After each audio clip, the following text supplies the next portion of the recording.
When God got ready to show how much you were worth, he gave his son. Then how can you have low self-esteem? How can you devalue what he has valued when he paid the price that redeemed you from your sin?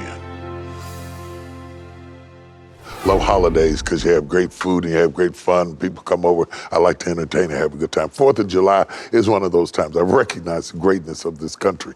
And we come over and we have food and we have cookouts and we have activities and it's fun. And my wife and I have hosted all kinds of families and all kinds of friends. And our kids bring people we don't even know. And we're feeding everybody, strangers. I don't know whether they're serial killers, but I feed them. If they come in there and they're hungry, I feed them. And we relish all of the things that stand behind this country. And although I'm thankful, I also have to realize that what we are celebrating is not my liberty. Because as an African American, we were not freed when they were free. And I have to understand that and be able to embrace that and be able to celebrate something that my ancestors had to wait hundreds of years to really enter into. I'm reminded of the hardships that they went through and what they had to endure and what happened to them. And we are finally in this country starting to recognize that we all enjoyed the liberty, but it didn't all happen on the same day. And we can celebrate each other's liberty, even though they came at different times. And that does not negate the greatness of this country or the power of who we are as a people. It is just honest. It is just honest. It's as honest as marriage is, that sometimes both of you are not equally in love at the same time. It's as honest as parenting is.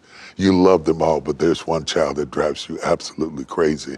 And that doesn't mean that you're not a good parent. It's just being honest. We like nice, neat, pretty little stories, but that's not the way it goes. Dr. King was right when he said, no one is free until we all are free.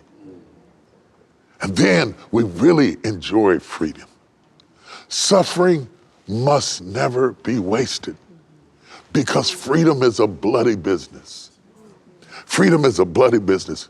The women winning the right to vote was a bloody business.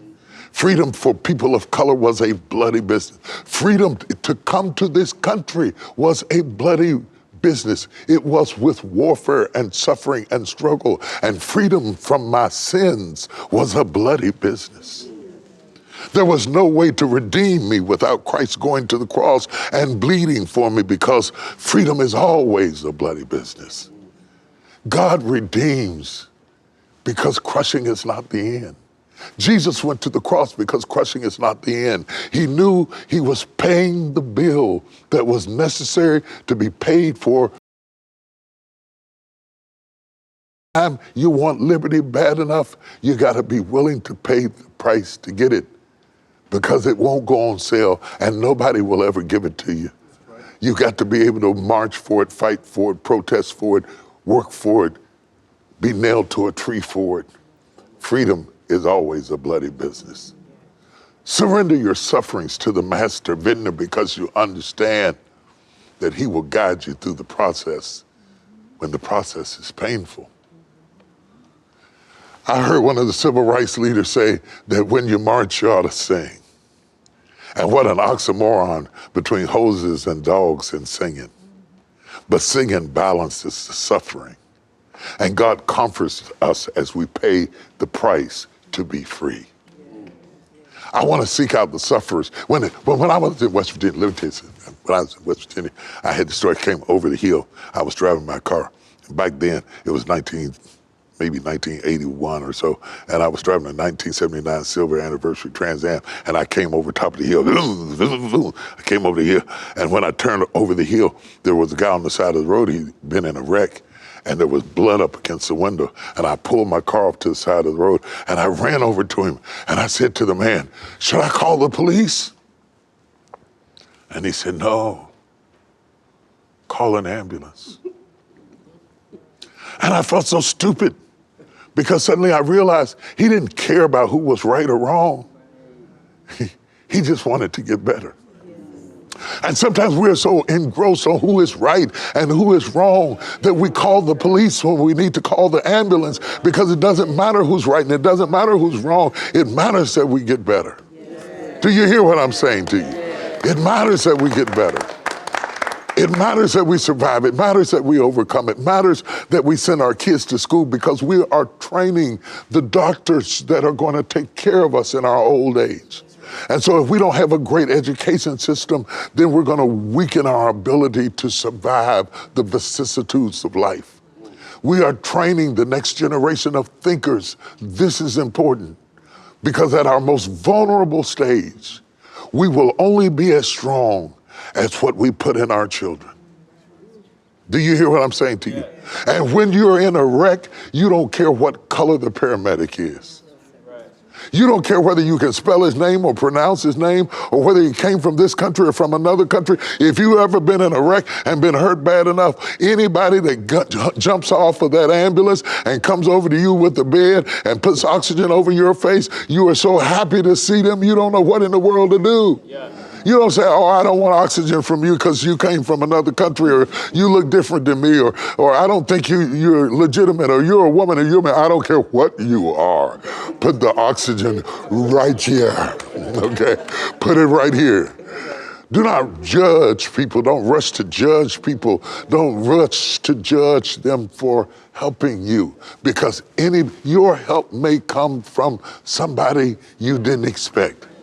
God may send your help in a form. That's why Jesus taught on the Good Samaritan, because he was trying to get the legalistic Pharisees and Sadducees to understand that it may not be a Pharisee or a Sadducee that comes to rescue you. It may be a Samaritan. And in Jesus' days, they didn't like the Samaritans. And Jesus wanted them to understand that God doesn't promise to help you through the people that you approve. So the priest came by and he looked at him and then walked away and didn't do anything for him. And the Levite came by and he walked and he looked at him and he still did. The priest and the Levite were related to them. And you would have thought that the help would have come from somebody like you. The point of telling them that the Good Samaritan came over and got down off of his beast and put him on the beast and poured in the oil and the wine is to let you know is that you don't get to pick the flavor of your help. Are you hearing what I'm saying to you?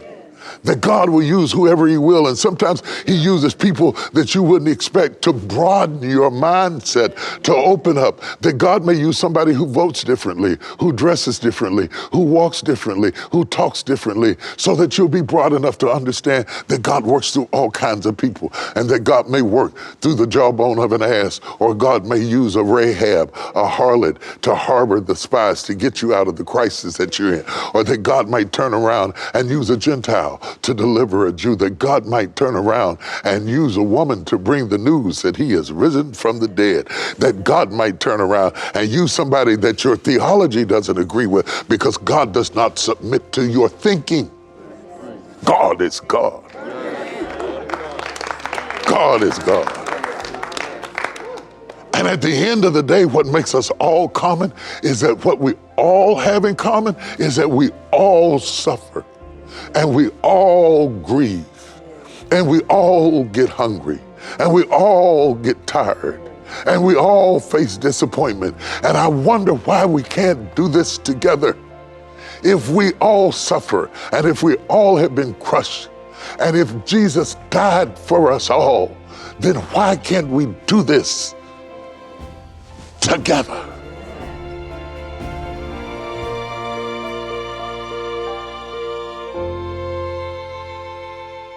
When Jesus at the Last Supper pours wine into a cup and hands it to his disciples, and he says, take and drink, he does not say that it's wine. He says, this is blood. Will you still drink? When he breaks bread, he says, this is my body. Will you still eat? When he hands them the cup and offers it up to them, he says the New Testament is in his blood, because God has always included blood in the plan of deliverance. from the book of Genesis when Adam fell and got into a dilemma he couldn't get himself out of, and tried to dress himself like we often try to dress ourselves to right our wrongs and fix our mistakes as if we could do it without God. The Bible says that he dressed himself in fig leaves and hid amongst the trees. And he was trying to be like the trees, hiding amongst the trees. And it makes me think of the blind man who said, I'm not quite there yet because I see men walking as trees. Adam was the first man who tried to act like a tree. But Jesus called him out. He called him out from the trees and he called him out from the fig leaves because he knew that there was nothing in the tree that could redeem him. And there was nothing in the leaf that could redeem him because neither the tree nor the leaf had any blood in it. So he said, stand and wait right here. I'll go show you what it costs to be delivered. And the voice of the Lord walked through the cool of the garden and he found an innocent animal. And the reason the innocent animal was eligible is because he had the price of redemption running through his veins, and that is blood. Wow. No plant can bleed. And he bled out so that Adam might live. And Jesus becomes a seamstress or a tailor, if you please. And he makes a suit for Adam to wear. And it's the first fur coat. Yeah. And so there he is with bloody coats of skin and blood running down his legs, understanding that the life that he now lives in the flesh, he only lives because of the blood of the animal. This is how God introduces us. In the introduction, the prologue of this lifelong dialogue that he's having with humanity about how he is redeeming us with blood. For without the shedding of blood, there is no remission of sin. So when he starts talking about crushing grapes, he's really talking about blood, because to him, wine is blood and blood is wine. Oh my God. Now watch this. His sons come along trying to imitate their parents. And each one of them made some reference to their father's action. All Cain did wrong was what Adam did first. He offers up to God the fruit of the ground. He offers up to God that which he had worked. And by works shall no man be saved. But Abel offers up to him a firstling, an animal, something that has blood, because Abel has caught on to the receipt of salvation. Is blood. And when he offers up blood, God receives his sacrifice. And Cain is angry because he's jealous. Have you ever been jealous? He was jealous. And God said, why has thy countenance fallen? If thou doest not well, will I not receive you? In other words, if you do what Abel did, you can get what Abel got. I am not a respecter of persons. I am a respecter of principles. And the principle is blood. And why in the world, Cain, would you not be willing to slay an animal, but you were willing to murder your brother? Why do we give up the easy thing and do the hard thing? It would have been easier to offer up the animal. Instead, he goes out there and he murders his brother. And then God comes down and says, I hear the voice of thy brother's blood crying up to me out of the ground. And that's when I found out that the blood can talk. Because God said, I hear the voice of thy brother's blood crying up to me out of the ground. And not only did I learn that the blood can talk, I also learned that God can hear the blood. And that God understands the language of the blood. And I understand that the blood is pleading my case right now. And that it's pleading my redemption right now, and that God can hear the cry of the blood of his son crying up, give him life when I deserve death. Jesus' blood was the blood that spoke up for me when hell opened up to take me in. The blood of Jesus opened his mouth and spoke out for me and demanded my deliverance. And that is why I plead the blood. That is why I plead the blood. And every time I have communion, when I lift up the cup, I'm not lifting up grape juice or wine. I'm lifting up the blood. And God said, when I see the blood, I will pass over you.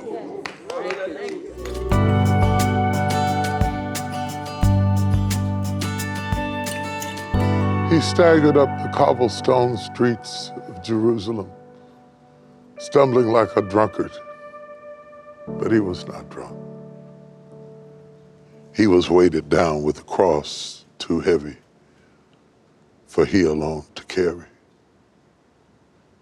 But I'm not sure that it is the weight of the cross that made it heavy, but the weight of our sins that made it so heavy, that had it not been for Simon Cyrene, he wouldn't have finished his mission. And had he not said yes in the Garden of Gethsemane, he would not have finished his mission. And had he not humbled himself and became a lamb instead of a lion, he would not have finished his mission. And had he sought revenge on his attackers, he would not have finished his mission. But with the humility of an innocent lamb, Jesus lays down and becomes obedient unto death, even the death of the cross. And he hung his head. And for his bride, he died. What a shocking contrast between the last man Adam and the first man Adam. Because when the first man Adam was faced with the sins of his bride, he didn't carry them, he didn't correct them, and he didn't die for her. He partook of her sins and died with her. So Adam died with his bride, and Jesus died for his bride. Him dying for his bride broke the curse. Adam could have done it, but he didn't. So Jesus is called the last man Adam because he reversed the curse by dying for his bride. What greater love have any man than this, that he lay down his life? There is no question about love if you lay down your life. I am loved, you are loved, we are loved. You are loved, they are loved, your children are loved. How do I know I'm loved? I know I'm loved by how much you were willing to pay for me. The ultimate sacrifice. When God got ready to show how much you were worth, he gave his son. Then how can you have low self-esteem? How can you devalue what he has valued when he paid the price that redeems you from your sin? Funny, out of the side of Adam, God brought Eve. And out of the side of Jesus, God brought the church. When the Roman soldier pierced him in his side and out of his side came blood and water, the New Testament was in his blood. That was you and you and you and you and you and you and you and you and you and you and you. And just as surely as Eve came from the side of Adam, the church comes from the side of Jesus. What is more intimate than that? To be begotten by God. The first birth was done by a man. I don't know whether it was a C-section or a Y-section, but it was done by a man. Adam birthed Eve, and Eve birthed Cain and Abel and Seth. And so the world began. And when God got ready to do it over again, he took Jesus into labor. And when he took Jesus into labor, he reached in him and pulled us from him, that we might be the bride of Christ. And I know it was real, because when he died, the veil in the temple was rent from the top to the bottom. Just like the veil in a woman's body has to be ripped to give birth, the veil in the temple being ripped gives indication to the fact that God is in labor. And the glory is about to be revealed. And the water coming out of his side is when the water broke. And when the water broke, the church evolved. And the message began. And that is what this is all about. It hurts to be fruitful. And if you don't endure the crushing, you will never have the wine. It is finished.